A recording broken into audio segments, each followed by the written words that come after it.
ኢትዮጵያ የባህር በር ስታገኝ ኤርትራ የሆነችበት ምክንያት ይፈርሳል። መነሻ አመክንዮ መነሻው ኤርትራ እንድትሆን ያደረጋት ሌሎቹም የተቀበሉት ኢትዮጵያ የባህር በር እንዳታገኝ። ልክ ኢትዮጵያ የባህር በር ካገኘች ኤርትራ ታዲያ ምን ታደርግላቸዋለች? በቃ የኤርትራ ጥቅም ያልቃል እዛ ጊዜ። ኢትዮጵያ እንደምታውቋት ከታች ጀምሮ እስከ ላይ እስከ ምጽዋ ድረስ ብዙ ወደቦች የነበሯት ሀገር። ወደብ የዛን ጊዜ ችግር አልነበረ። ከባለ ብዙ ወደብ ወደ ዜሮው ነው የመጣ። በጣም አስደናቂ ነው። ወደ አንድ እንኳን አይደለም ወደ ዜሮ ነው የመጣ። ምንም ወደ አለመኖር። ይሄ ከባድ አዶሊስ ታስታላችሁ። ዘይላ ነበረች፣ ታጁራ፣ ምጽዋ፣ አሰብ፣ እነዚህ ሁሉ በኢትዮጵያ የሚጠሩ ነው። አሁን ምንም የለም። ባህረ ነጋሽ የነበረው ጣሊያን ገዛው፣ ኤርትራ ሚል ስያሜ የሰጠው። ይኸው አሁን በሰላም እንኳን አብሮ መኖር አልቻለም፣ እንኳንስ ሌላ ለመሆን። ለምን? መጀመሪያውንም ሲፈበረክ አገር እንዲፈጠር አይደለም የተፈበረከው። እሱ እኮ ነው ችግሩ። ኤርትራ የምትባል ሀገር እንድትኖር ሲባል አይደለም እሱ የተፈጠረው። ኢትዮጵያ የባህር በር እንዳታገኝ ነው የተፈጠረው። ስለዚህ ኢትዮጵያ የባህር በር ስታገኝ ኤርትራ የሆነችበት ምክንያት ይፈርሳል። መነሻ አመክንዮ መነሻው ኤርትራ እንድትሆን ያደረጋት ሌሎቹም የተቀበሉት ኢትዮጵያ የባህር በር እንዳታገኝ። ልክ ኢትዮጵያ የባህር በር ካገኘች ኤርትራ ታዲያ ምን ታደርግላቸዋለች? በቃ የኤርትራ ጥቅም ያልቃል እዛ ጊዜ። ስለዚህ በኢትዮጵያ ጥቅምና በኤርትራ ጥቅም መካከል ነው አሁን ይሄ ትልቁ ችግር የሚፈጠረው እንጂ የ100 ኪሎ ሜትር የአሰብ የምናምን ጉዳይ አድርጋችኋት። ራሷ ኤርትራ የተፈጠረችበት ምክንያት ነው የሚፈርሰው። ኢትዮጵያ የባህር በር ከየትም ብታገኝ ከኤርትራ ማግኘቷ እኮ አይደለም። ለምሳሌ ሶማሌዎች ወይም ሶማሌላንድ ወይም ጁባላንድ ለኢትዮጵያ ወደብ ቢሰጡ ኤርትራ የሆነችበት ምክንያት ይፈርሳል። ስለዚህ ምንም ቢሆን ሶማሌ ለኢትዮጵያ ወደብ እንዳትሰጥ የምትፈልገው ኤርትራ ነው። ለምን? ኤርትራ የተመሰረተችበት ምክንያት ኢትዮጵያ ባህር በር እንዳታገኝ። ኢትዮጵያ በየትም በኩል በሱዳንም በኩል ብታገኝ የኤርትራ ምክንያት ይፈርሳል። ቻይና አሁን እኛና ቻይና ሩቅ ነን አይደል? ቻይና አሁን ለኢትዮጵያ ወደብ ብትሰጣት ኤርትራ የሆነችበት ምክንያት ይፈርሳል። ኤርትራ የሆነችው ወደብ እንዳናገኝ ስለሆነ ምክንያቱ እሱ ነው እንጂ የሆነ የ100 ኪሎ ሜትር የምን ያሰብ የሱ ጉዳይ አይደለም። አሰብን እኮ ማንም አይጠቀምበት፣ ማንም እየተጠቀምበት እኮ አይደለም። ቢያንስ አከራይቶ እኮ ገንዘብ ማግኘት ይቻላል። ተውት። ግን ኢትዮጵያ ተከራይታ የምትጠቀምበት ወደብ ካገኘች ኤርትራ ታዲያ ለምን ኤርትራ ሆነች? ኤርትራ እኮ ኤርትራ የሆነች ኢትዮጵያን ለመከልከል ነው። ዓላማዋ መከልከል ነው። መፍቀድ አይደለም ዓላማዋ፣ መከልከል ነው። በመከልከል የተቋቋመ ሀገር መፍቀድ የሚባል ፖሊሲ ሊከተለች። ይሄ ነው ያለንበት ቅርቃር። ይህን በደንብ መረዳት አለብን። እኛ በአድዋ ያፈረስነው የቅኝ ግዛትን እሳቤ ስለሆነ፣ በአድዋ ያፈረስነው የነጭን የበላይነት ስለሆነ፣ በአድዋ ያፈረስነው ራሳችንን በራሳችን እንችላለን የሚለውን ስለሆነ ይሄንን የማይቀበሉ ብዙ ኃይሎች እንዲፈጠሩ አድርገናል። ስለዚህ እነዚህ ኃይሎች በተቻለ መጠን ቀና ስትሉ መኮርኮም ይዘውትር ስራቸው፣ ቀና ባላችሁ ቁጥር መኮርኮም ይዘውትር ስራቸው። ይሄ የማይቀር ነገር ነው። ይሄንን ጣጣ ውስጥ ኢትዮጵያን የከተቷት ቅድም መጀመሪያ ላይ ያነሳኋቸው እነዚህ ሁለቱ ናቸው። ባዳዎች ጂኦስትራቴጂካዊ ጥቅማቸውን ለማስከበር፣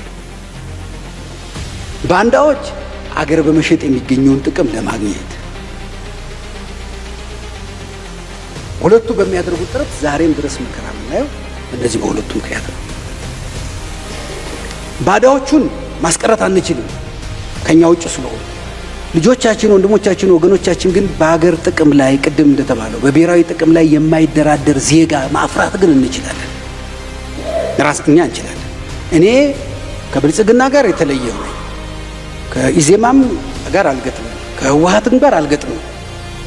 ግን የኢትዮጵያን ብሔራዊ ጥቅም ግን የኔ ብሔራዊ ጥቅም ነው የሚል ዜጋ ግን ማፍራት ነው። ብሔራዊ ጥቅም የሀገር ነው፣ የፓርቲ አይደለም፣ የሀገር ነው። ኢትዮጵያ ወደብ ቢኖራት፣ ኢትዮጵያ አንድነቷ ተጠብቆ ቢኖር፣ ኢትዮጵያ በኢኮኖሚ ብታድግ ሁሉም ነው የሚጠቀመው እንጂ የሆነ አይደለም። ፓርቲዎች እኮ አልፈዋል፣ ፓርቲዎች አልፈዋል። አገር ናት የቀጠለችው። ስለዚህ አገርን ከፓርቲ አገርን ከመሪ አገርን ከመንግስት ሰው ለይቶ እንዲያውቅ ማድረግ ነው የኛ ግዴታ። እነዚህ ይቀላቀላል። ሁለቱን እንቀላቅለውና መንግስቱ ስንጠላ አገርን፣ ፓርቲውን ስንጠላ አገርን እንጠለዋለን። አንድ ጥሩ ምሳሌ እናንተም ሁላችሁም በዘፈንም ብዙ የሚታወቁ ስለሆነ አንድ ሰውዬ ላንሳ። ሊጋባው በየነ ብዙ ስለተዘፈነላቸው እንዲህ ሰውዬ የአፄ ምኒልክ ሰው ናቸው። አፄ ምኒልክ በሞቱ ጊዜ የሚነግሰው ገሌ ነው ብለው አደራ ስላሉ የምኒልክን አደራ ተቀብለው የቆዩ ሰው ናቸው። በኋላ ልጅ ኢያሱ ከመንግስትነት ሲወገድና እነ ራስ ተፈሪ ሲመጡ አልተስማሙ። ይሄ ቃል ከገባኑ ውጭ ነው ብለው አሰቡ። ለዚህ እምቢ አሉ። እምቢ ከሚሉት ወገን ሆኑ። በዛ ምክንያት ከራስ ተፈሪ ጋር አልተስማሙ። ብዙ ግጭት ነበራቸው።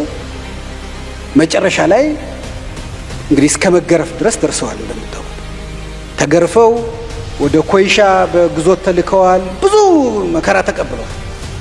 በዚህ መሃል እሳቸው ከአፄ ኃይለ ሥላሴ ጋር በተጋጩበት ጊዜ ነው ጣሊያን 1928 ኢትዮጵያ ይገባል። ጣሊያን ኢትዮጵያ ውስጥ ሲገባ አንዱ የመለመለው ባንዳዎችን ነው እንደምታውቁት።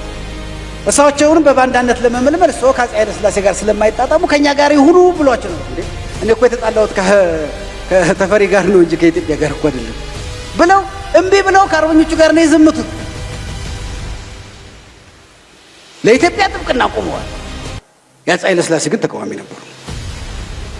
ብዙ መከራ ተቀብለዋል። ጠጅ ጠጣ ቢሉት ውሃ እየለመነ እስኪባሉ ድረስ ማለት ነው። የኛ ብሔራዊ አቋም እንደሱ ነው መሆን ያለበት።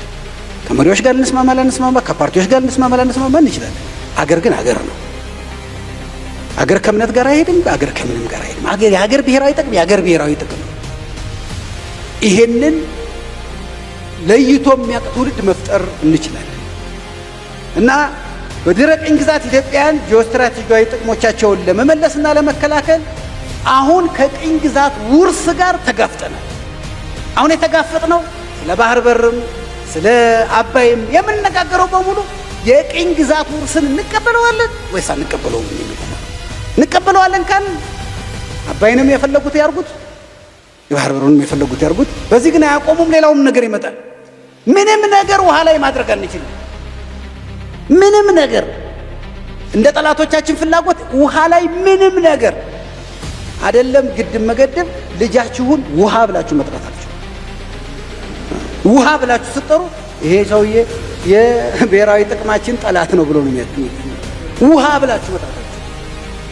ኢትዮጵያ እኮ በቅርቡ ነው ውሃ የሚመለከት ሚኒስቴር የመሰረተችው። አጣቁ ኢትዮጵያ ውስጥ ሚኒስትሮች ከተቋቋሙ እኮ 100 ምናምን ዓመታቸው። የውሃ የሚባል ሚኒስቴር እኮ በቅርቡ ነው።